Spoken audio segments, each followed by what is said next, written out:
दोस्तों, आज के इस वीडियो में हम लोग समझेंगे कि अगर 1.8 वोल्ट की सप्लाई या 2.8 वोल्ट की सप्लाई या वीपीएच पावर लाइन अगर शॉर्ट हो जाए तो ये जो डीसी मशीन है इसमें क्या रीडिंग मिलेगा। मोबाइल को खोले बगैर काफ़ी आसानी से आपको जो 1.8 वोल्ट की सप्लाई अगर शॉर्ट हो जाए तो डीसी रीडिंग में क्या यहाँ पर आपको रीडिंग मिलेगा। ये रीडिंग सिर्फ चेक करने से आपको ये पता चल जाएगा कि जो बोर्ड में है कहाँ पर प्रॉब्लम है। 1.1 की सप्लाई है और अगर ये लाइन अगर शॉर्ट हो जाए तो आपको डीसी रीडिंग में क्या मिलेगा। और आपको अगर 1.2 वोल्ट की सप्लाई भी एलडीओ का लाइन है, अगर ये 1.2 वोल्ट की सप्लाई अगर शॉर्ट हो जाए तो मोबाइल ऑन होगा कि नहीं होगा। कई बार एलडीओ का लाइन शॉर्ट होने के बावजूद भी आपका जो मोबाइल ऑन हो जाता है, लेकिन मोबाइल का हीट होना, गर्म होना, तो इन सारे चीज़ों को एक-एक करके हम लोग देखेंगे कि अगर शॉर्ट हो जाए तो डीसी रीडिंग में क्या देखने को मिलेगा। डीसी मशीन में यूज़ किया हुआ मैंने इसमें पहले से उतार के रखा हूँ आप लोगों के लिए। तो आप लोग अगर ये वीडियो पूरा देखेंगे तो आपके लिए काफ़ी आसानी होने वाला है मोबाइल रिपेयर करने में। तो आज हम लोग जानेंगे मोबाइल में किसी भी लाइन शॉर्ट होने से डीसी मशीन में रीडिंग क्या होती है। डीसी मशीन में रीडिंग जो होती है उससे हम पता कर सकते हैं कि मोबाइल में कौन सी लाइन फॉल्ट है, और अगर फॉल्ट पकड़ा जाए तो मोबाइल रिपेयरिंग का काम सॉल्यूशन निकालना काफ़ी ज़्यादा आसान होता है। तो आज आप लोग ये वीडियो पूरा देखें, ये वीडियो काफ़ी इम्पोर्टेंट है और ये वीडियो अगर देख लेंगे तो आपको मोबाइल में शॉर्टिंग निकालना काफ़ी ज़्यादा आसानी होने वाला है। सारे लाइनों को मैं आज बात करने वाला हूं कि कौन कौन से लाइन अगर शॉर्ट हो जाए फिर भी मोबाइल ऑन होगा, कौन से लाइन शॉर्ट होने से मोबाइल ऑन नहीं होगा। तो ये वीडियो आपके लिए काफ़ी ज़्यादा इम्पोर्टेंट है। तो आपसे मेरी एक रिक्वेस्ट है कि अगर आपने मेरे चैनल को सब्सक्राइब नहीं किया तो चैनल को सब्सक्राइब करके नोटिफिकेशन को ऑन कर लीजिए, आपकी बड़ी मेहरबानी होगी। और मैं आपको बताऊंगा कि मोबाइल में 3 लाइन होती है। एक तो फर्स्ट लाइन जो बैटरी से लेकर चार्जिंग आईसी तक होती है, जो डीसी टू डीसी, जिसको हम लोग बीबेड लाइन बोलते हैं। और सेकेंड लाइन होती है चार्जिंग आईसी से लेकर पीडब्ल्यूएम यानी पावर आईसी से जो नेटवर्क सेक्शन तक लाइन जाता है, जिसको वीपीएच लाइन बोलते हैं। और थर्ड लाइन जो होता है वो पीडब्ल्यूएम से आईसी से निकल करके और वोल्टेज निकलता है, जो वोल्टेज के बारे में मैं बात करने वाला हूं। ये थर्ड लाइन के ज़्यादा वोल्टेज के बारे में मैं आज बात करूंगा। तो अब हम लोग वीडियो शुरू करते हैं।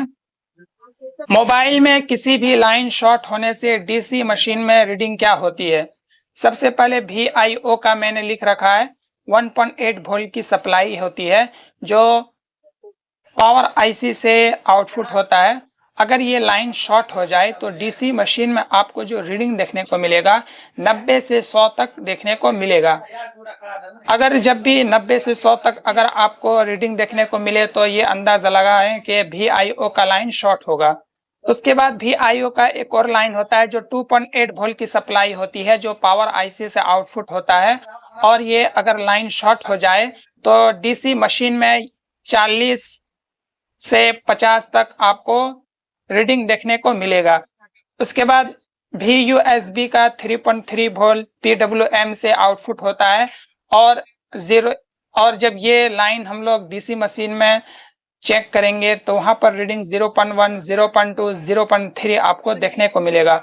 उसके बाद ऑडियो, ये लाइन है VAUD, ये ऑडियो का लाइन होता है जो ऑडियो आईसी में जाता है। 2.8 वोल्ट की सप्लाई जो पावर आईसी से निकल करके अगर ये लाइन शॉर्ट हो जाए तो आपको 20 और 30 तक आपको देखने को मिलेगा। उसके बाद VAUX1 का एक लाइन होता है जो 1.8 वोल्ट की सप्लाई होती है, जो पावर आईसी से निकलकर अगर ये लाइन शॉर्ट होता है तो आपको वहां पर जो रीडिंग देखने को मिलेगा 0.1 और 110 आपको देखने को मिलेगा। ये लाइन जो मैंने अभी आपको बताया, ये लाइन सारा जब शॉर्ट हो जाए तो आपको ये रीडिंग देखने को मिलेगा। लेकिन जब आपका और जैसे VPA का लाइन हो गया जो पावर IC से निकल करके आउटपुट हो करके आपका नेट APT IC में जाता है, वीरेज जो वोल्टेज रेगुलेट करने के लिए लाइन होता है जो नेटवर्क सेक्शन में जाता है 2G पावर एम्पलीफायर में। तो VPA का लाइन अगर शॉर्ट हो जाए तो 1.8 की वोल्ट अगर शॉर्ट हो जाए तो आपका मोबाइल ऑन होगा। वीरेज का लाइन भी अगर 1.2 वोल्ट की है, अगर ये लाइन भी शॉर्ट हो जाए तो आपको वहां पर मोबाइल ऑन नजर आएगा। और वोल्टेज रेगुलेट करने के लिए और एक लाइन होता है जो पावर एम्पलीफायर में जाता है 4G IC में, तो वहां पर भी आपको मोबाइल ऑन हो जाएगा। उसके बाद भी LDO का 2.8 वोल्ट की सप्लाई अगर शॉर्ट हो जाए तो भी आपका मोबाइल ऑन होगा। VCN33 का लाइन अगर वोल्टेज अगर यहाँ पर शॉर्ट हो जाए फिर भी आपके मोबाइल ऑन होगा। VCN का 2.8 वोल्ट की सप्लाई अगर शॉर्ट हो जाए तो भी आपके मोबाइल ऑन हो जाएगा। उसके बाद यहाँ पर हम लोग जो बात करते हैं कि मोबाइल में 3 लाइन होती है। फर्स्ट लाइन जो बैटरी से लेकर चार्जिंग IC तक होती है जो DC टू DC जो बिबेट लाइन जिसको हम लोग बोलते हैं, और सेकेंड लाइन चार्जिंग IC से लेकर पावर IC या नेटवर्क सेक्शन तक जाता है जिसको VPH पावर लाइन बोलते हैं, और थर्ड लाइन पावर IC से जो वोल्टेज निकलता है और वो CPU अदर जगह जाता है, इसको हम लोग थर्ड लाइन बोलते हैं। तो थर्ड लाइन जो हमारा निकलता है, और जब हम लोग कोई भी कस्टमर मोबाइल लेकर आए और जब हम लोग चेक करते हैं तो आप अगर जब भी DC से चेक करेंगे तो जो रीडिंग आएगा उसी से पता हम लोग करेंगे कि आखिर मोबाइल में शॉर्टिंग क्या है। तो जब भी हम लोग मोबाइल में DC से कनेक्ट करेंगे तो पावर बटन जैसे ही दबाएंगे तो अगर 00 आया 0.1 0.1 तो सेकेंडरी लाइन में शॉर्ट है, यानी सेकेंडरी लाइन का मतलब VPH पावर लाइन में शॉर्ट है। और अगर दूसरा मोबाइल में पावर बटन दबाने के बाद अगर 300 या 500 या 1500 आ जाए और मोबाइल ऑन हो या ना हो, 2.8 वोल्ट 3.3 वोल्ट की सप्लाई चेक करेंगे। अगर 300 1500 अगर आ जाए तो हमें जो चेक करना होगा 2.8 वोल्ट की सप्लाई 3.3 की सप्लाई चेक करेंगे। जैसा कि मैंने आपको 3.3 की सप्लाई जो VCN का जो लाइन होता है वो लाइन चेक करना होगा या LDO का लाइन चेक करना होगा। और अगर पावर की आपने दबाया और 0.4 या 40 तक, अगर 0.4 से 40 के अंदर गया, बटन छोड़ने पर 00 हो जाए